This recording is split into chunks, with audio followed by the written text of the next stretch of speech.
पूछिए पूछिए आप लोग। मैं सवाल करता हूँ आपसे, हाँ पूछिए जवाब दीजिएगा। जी बताइए। थोड़ा बस आप रख दीजिए, नीचे रख दीजिए।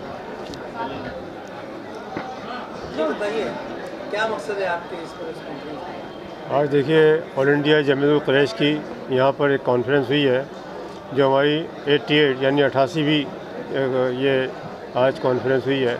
हर साल हम जो है कॉन्फ्रेंस करते हैं सालाना, लेकिन ये 2 साल कोविड की वजह से निकलने के बाद आज यहाँ बॉम्बे के अंदर ये कॉन्फ्रेंस हुई है।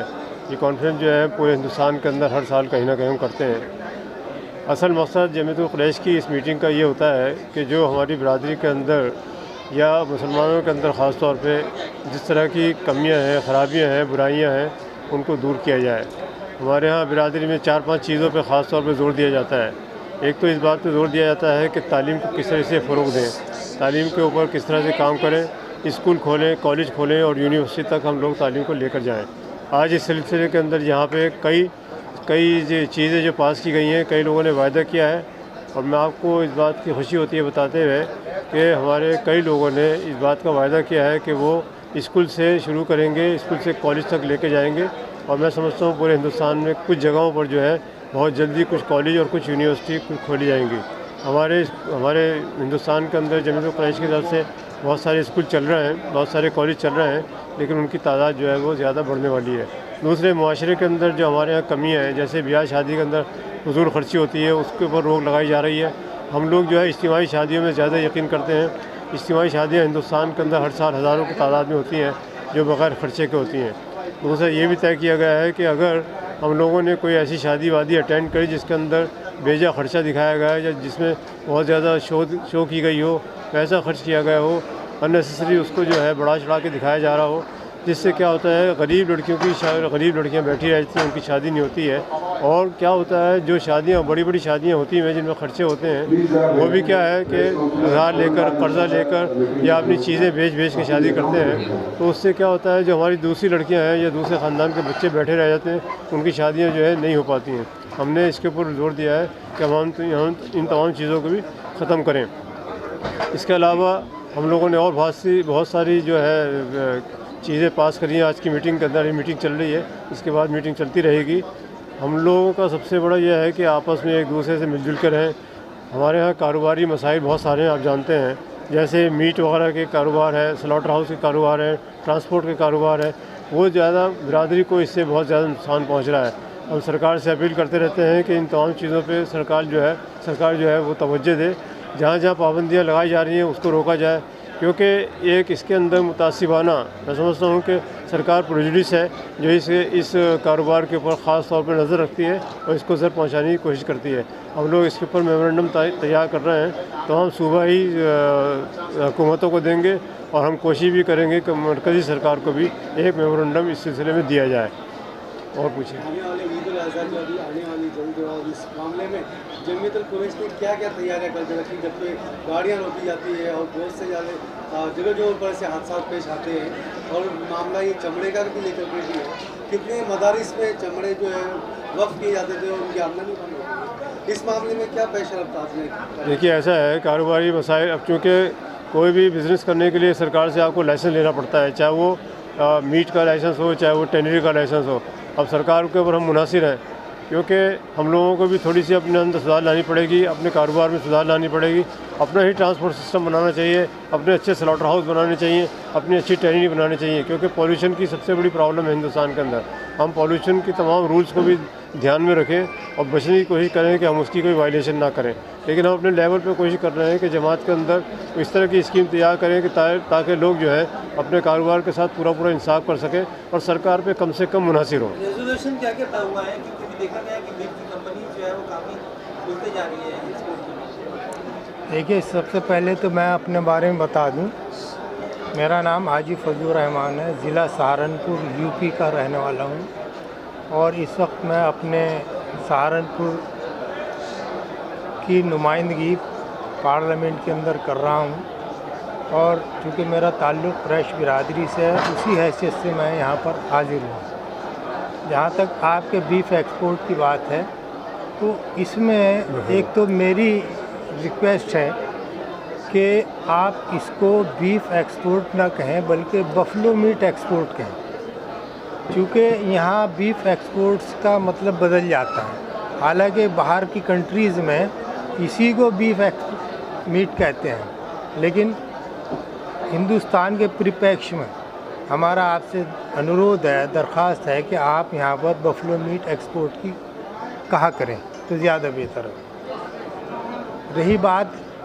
मीट एक्सपोर्ट के घटने की, वो वाक़ईतन घटा है। उसमें दोनों बातें कि पिछले 2 साल से तो इसलिए घटा है कि कोविड की मार यहाँ हमारे हिंदुस्तान में पड़ी है, लेकिन इससे हटकर उससे पहले से भी मीट एक्सपोर्ट घटने लगा।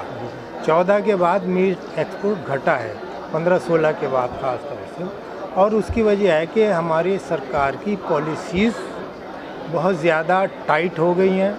उसमें जो आज़ादी थी वो तकरीबन ख़त्म हो गई है।